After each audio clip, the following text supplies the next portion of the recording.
Olá, gente, seja bem-vindo aqui ao nosso vídeo técnico aqui da nossa primeira aula, dessas aulas de introdução.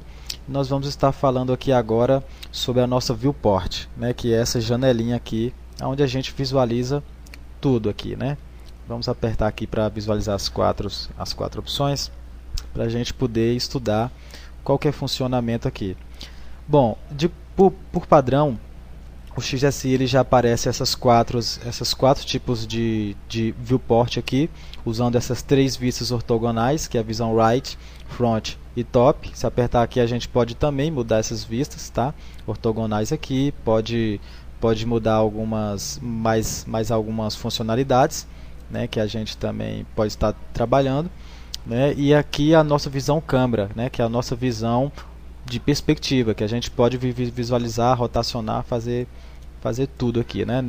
Uma particularidade nessas vistas ortogonais, deixa eu criar aqui uma primitiva aqui, um cubo mesmo, que a gente só consegue visualizar, quer dizer, que a gente só consegue, no caso, rotacionar aqui, né? Rotacionar não, é transladar a câmera e dar zoom in, zoom out. A gente não consegue rotacionar a câmera aqui nas visões ortogonais, tá joia? Vamos então aqui voltar aqui para essa câmera aqui e aumentar ela, que aqui a gente pode trabalhar. Algumas coisas interessantes que a gente pode visualizar de alguns comandos rápidos. Segurando o S e com o botão esquerdo do mouse, você pode, como eu falei, transladar aqui a sua câmera, né? Transladar aquilo que você está visualizando. Com o S ainda segurado e com o botão do meio do mouse, né? No caso o scroll, você pode dar zoom in e zoom out, né? E com o botão do meio e com o botão direito a gente pode rotacionar a nossa câmera. Isso é o que a gente vai usar muito mesmo, né? Uma coisa interessante aqui que nós temos aqui no XSI, tem como a gente gravar até 4 tipos, né, em cada câmera, ou em cada viewport, em cada visualização, 4 tipos de setagem de câmera. Por exemplo, vamos supor que eu quero que a gente grave essa vista aqui. Então a gente vai com o botão do meio e aperta em um desses 4 botõezinhos aqui. Aí vamos supor que a gente quer gravar essa visão aqui agora. A gente vem com o botão do meio e aperta aqui no outro quadradinho. E a gente pode, com o botão esquerdo, né, mudar entre essas posições que a gente quis gravar aqui, né, que a gente já deixou já presetado, né? Então isso é muito interessante, que a gente já pode colocar algumas vistas já presetadas para ir mais rápido, né? Então, e com o botão direito em cima deles a gente apaga aquelas visualizações que a gente fez, tá joia? Aqui ao lado nós temos as funcionalidades em relação à câmera. Nós podemos adicionar uma nova câmera, ir para as propriedades dela, né, dar um capture na nossa cena. Isso aqui a gente vai usar principalmente em relação à animação, né, e várias outras funcionalidades, como eu mostrei aqui, né, o nosso modo de navegação, né, segurando o S com o botão esquerdo, o do meio e o direito do mouse, né. Então a gente tem também outros tipos aqui. Aqui é a nossa parte de visualização daquilo que a gente está vendo na nossa viewport. Por exemplo, a gente pode apertar em G e retirar por enquanto o nosso grid e colocar novamente. Ou então a gente pode também dizer que a gente quer que suma. Por exemplo, vamos supor que tinha várias primitivas aqui, vários meshes, e a gente quisesse retirar eles por enquanto, apenas por aquele determinado momento, ou seja, tudo, né, e não apenas um objeto só. A gente com H, a gente pode, selecionando com o objeto selecionado, né, a gente pode esconder ou aparecer aquele objeto com H. Mas nesse caso de visualização aqui, é todos os objetos. Por exemplo, eu vou criar um outro cubo aqui, né, tá aqui, e eu posso falar aqui que eu quero que suma todas as geometrias 3D da nossa cena. Então sumiu tudo. Não é que você deletou, você apenas ocultou ali da sua cena, tá joia? Eu vou colocar aqui em 3D Geometry novamente. Ele apareceu, né?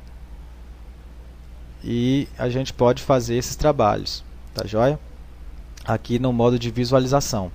Outra coisa interessante aqui são esses 3 botões aqui, que a gente pode rapidamente colocar alguns tipos de câmera.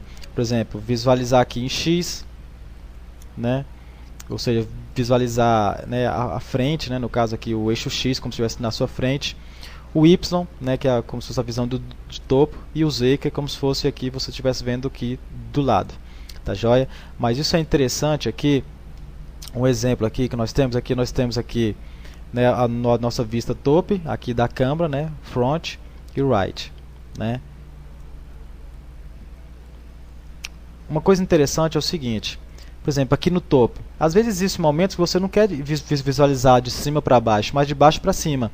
Então nós precisamos visualizar em cada tipo de câmera qual o eixo que está apontando para a gente, no caso. Aqui é o eixo Y, né, porque o X está apontando para a direita e o Z para baixo. Então, como o eixo Y está apontando para a gente, nós podemos vir aqui e apertar com o botão do meio aqui Y, e agora a gente está visualizando de baixo para cima.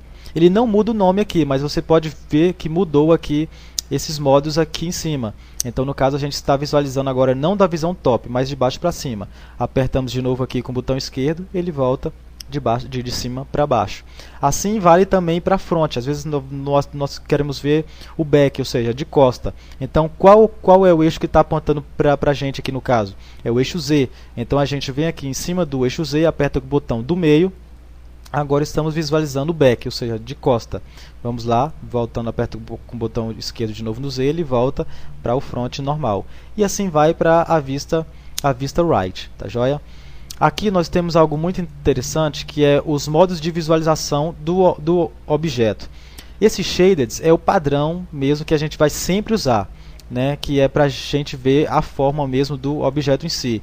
Nós temos aqui o Bounding Box, que a gente vai visualizar todos os objetos indiferente da sua forma como um cubo. Nós temos o wireframe, né, que já estava aqui, né, no caso aqui o wireframe, que é para a gente apenas visualizar as linhas daquele objeto, né, para a gente ver o que está por trás e tal. E nós podemos, né, nós temos o depth curve, né, o constante, que a gente não vê muita profundidade, o shaders, que ele é o principal, usado muito, o textured, que é o que se caso esse objeto já tivesse uma textura, já ia aparecer aqui nas visualizações, tá joia? E outros tipos aqui também, como já para games, né, usando OpenGL e DirectX. Uma coisa que é muito interessante, você pode notar aqui, principalmente aqui, não sei se vocês estão conseguindo enxergar essa parte preta aqui do nosso objeto. O que é isso daqui? É justamente porque aqui existe uma lâmpada na nossa cena. Se a gente apertar o 8 aqui para aparecer o nosso Explorer, né, nós podemos ver que na nossa cena existe uma câmera, uma luz e esse cubo aqui. A luz e a câmera estão escondidas, mas mesmo assim a câmera ela está aí, atuando na nossa viewport, né? Então, só que a gente, quando estiver modelando, é interessante ver essa parte preta. Então, é bom a gente vir aqui no nosso modo de visualização e sempre deixar ligado esse headlight. Esse headlight nada mais é que ele vai falar para, no caso, a iluminação chegar em todos os lados. Para o quê? Para a gente enxergar as faces e poder modelar, né? E aqui nós temos nesse quadradinho aqui a opção para a gente maximizar ou colocar naquela vista de todos os quatro lados. Se a gente apertar o botão direito, a gente pode aqui maximizar, né? Como se a gente pode fazer todas as opções, né? Se apertar o botão esquerdo, você vai apenas maximizar, né? Ou voltar para essa visualização de quatro partes aqui. Ou então a gente pode colocar na horizontal. Você vê que ele junta aqui na horizontal, né? Apertando o botão direito, né? Podemos dar um restore para voltar ao padrão. Ou podemos também aqui com o botão direito acionar na vertical, que ele vai pegar esses dois aqui. Apertando o botão direito, dá um restore para voltar ao normal. Então essas são as funcionalidades da nossa viewport.